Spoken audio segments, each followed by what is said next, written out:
I would just tell you guys an exact figure, but I don't know if in the legal agreements you're not supposed to. I've heard you're not supposed to say it. Plus, if it ever gets really, really high, I wouldn't want to say it either. Like if I were a PewDiePie, because at that point, I mean, it's just that's like telling people what you make, and you're not supposed to tell people what you make.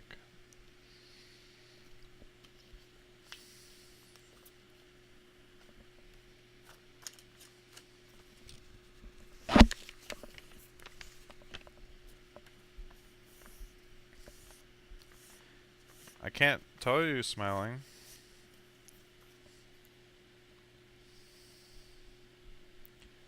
If you tell people what you make and you make really low, that's embarrassing. If you tell people what you make and you make really high, that's like maybe demoralizing for them if you make more than them. Or in worst case scenario, it will make people target you as somebody to approach for loans, bailouts, financial aid, business opportunities, etc. And I don't think anybody wants that. That's one of the problems with getting wealthy that people always complain about is you then become targeted and you all of a sudden have people that you knew in your past coming out of the woodwork with their hands out trying to hang out with you and stuff. So that's the downside of telling people what you make when you're on that kind of level.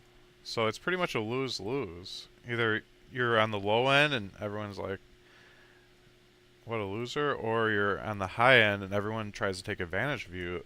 I guess maybe if you're right in the middle, telling people what you make might not matter. But I'm not the type of guy that sits right in the middle. As an entrepreneur, you're probably either making kind of crappy money or you're starting to explode and make really good money. The time you sit in the middle is probably very short. And I'm on the lower end of the spectrum right now, so. But I know that that's not gonna stay that way, so I'm already getting in the habit of not saying what I make. Because I know someday it's gonna be a lot. I don't want anybody to know that. I'm the type of guy that if I had $1 billion, I would just invest it and nobody would know because I would dress the same, act the same, everything would be the same. I'd drive the same 20-year-old vehicle, live in the same old house, whatever. Because I don't care about, like, I don't care about material possessions. I think that's bad.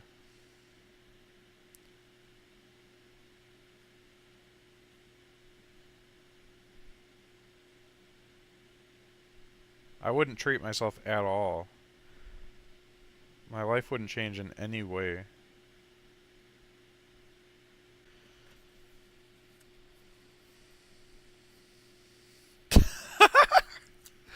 Drive a Lambo in the winter sea, you just expose yourself. That's corruption. You have to have the same car, then you're truly unaffected by the increase in wealth.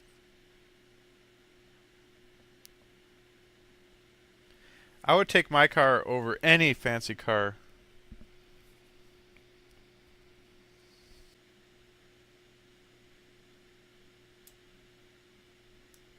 Yeah, Smiling, you'd be corrupted too. You'd buy a new house and a nice car. You don't need that.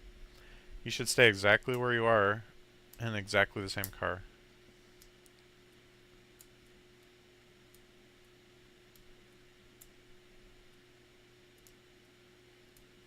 Nope. Living a little has nothing to do with the car you drive or the house you live in. The only exception to that would be if you live in a dangerous area or your house just really sucks or your car is just a piece of crap and you hate it. Then I could understand upgrading to like another crappy car that you can love and a crappy house that's safe that you can love. But nothing fancy at all.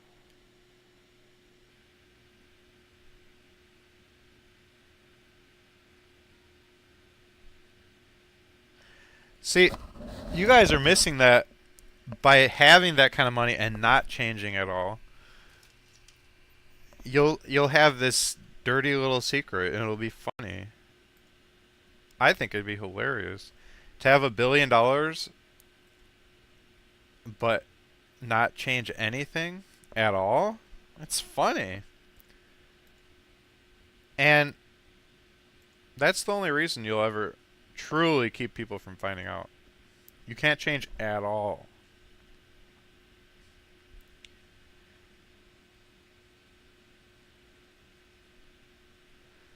And don't forget, once you buy a new house or a new car, it's going to screw up your whole plan to not change. Because I just heard on this audiobook, this guy bought a really nice couch, and that corrupted him. And here's why. You buy a super nice couch, and then you need a matching table and other furniture, and matching carpet, because the couch looks out of place with your other decor.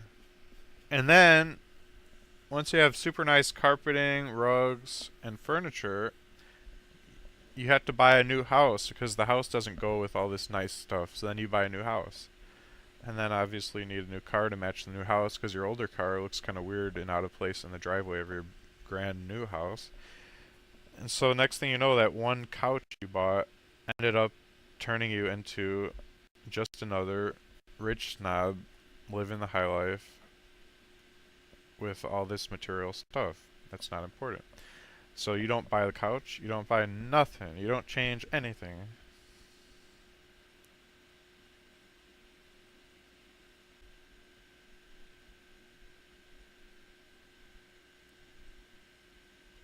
Lewis is a millionaire?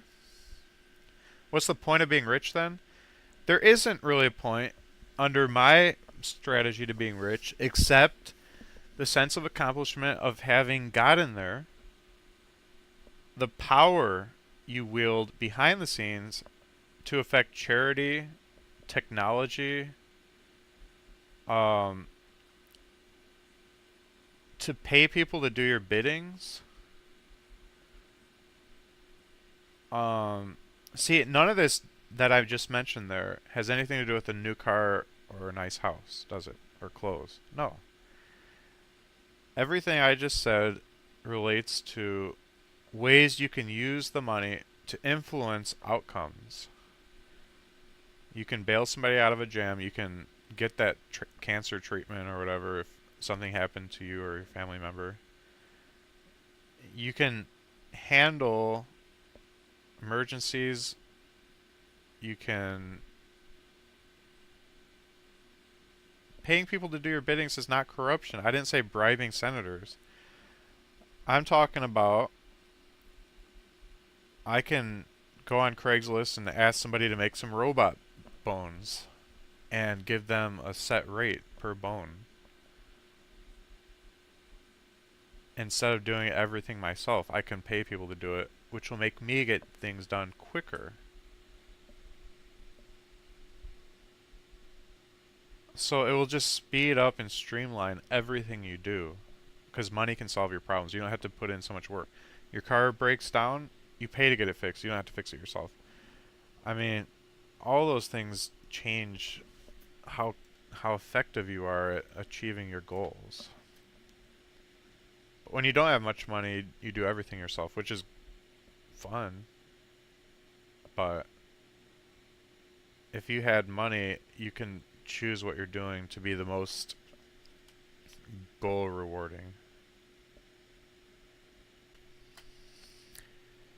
I wouldn't set your family up for a good future. The best future you can give your children is a future built on their own hard work.